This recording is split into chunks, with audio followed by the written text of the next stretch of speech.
Good morning, everybody. Instead of a hike, I decided to go for a walk this morning with my dog. And I learned a couple things about leadership this morning. Kind of came to me. In our neighborhood, we have a lot of quail. So in our front bush in front of the house, there's a quail family that's living in there. And cute little family, because they come out and you'll see the mom and the dad and the 4 or 5 baby chicks that are maybe, this big, walking around. It's cute. But one of the things we watched the other day is when they cross the road. When the chicks cross the road, it's really interesting because what happens is the mom and the dad, one of them takes a point. The little baby chicks are right behind them. They cross the road, and the mom or the dad is the one that's not in front, is in the back, leading them behind. So nobody's left behind, for starters. And my wife astutely noticed was that also keeping that last chick, or one of the chicks, from changing their mind and going a different direction, turning around and going back in the street. So it's kind of cool.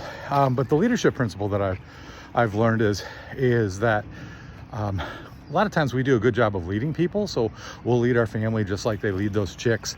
But what's really funny is that we don't think about being a leader that sometimes has to lead from behind in the back to kind of keep the ones that maybe don't produce, or the ones that aren't as gifted, from getting wayward and ending up going in a different direction from the organization. And what I have noticed is that when the families get bigger and the chicks get larger, that's not how it works anymore. So when they get bigger, you'll see all of them crossing the road kind of together. There isn't one of the parents in the back, because they've learned that we're going this way and that's the way we're going to go, and that's what they do. So it's really interesting to me, leadership wise, to see how sometimes, and myself included, that we're not doing a good job of leading from behind to make sure nobody tries to go back. Nobody, the straggler in the group,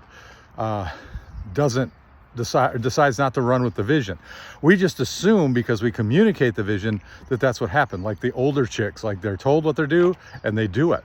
But as young ones, they don't understand, and we don't make room for that in our leadership style to make sure that people don't do that. We just assume, I told you here's the guidelines, here's how it works, and we just assume that people are going to follow that, and it's just not true. And we have to make room to be able to groom them, and as they raise those chicks, they learn the value of the communication and the vision about what we're going to do, and they do it. So with that in mind, lead well. Don't be afraid to lead from behind. There's nothing wrong with that, and really help your people develop. Have a good day.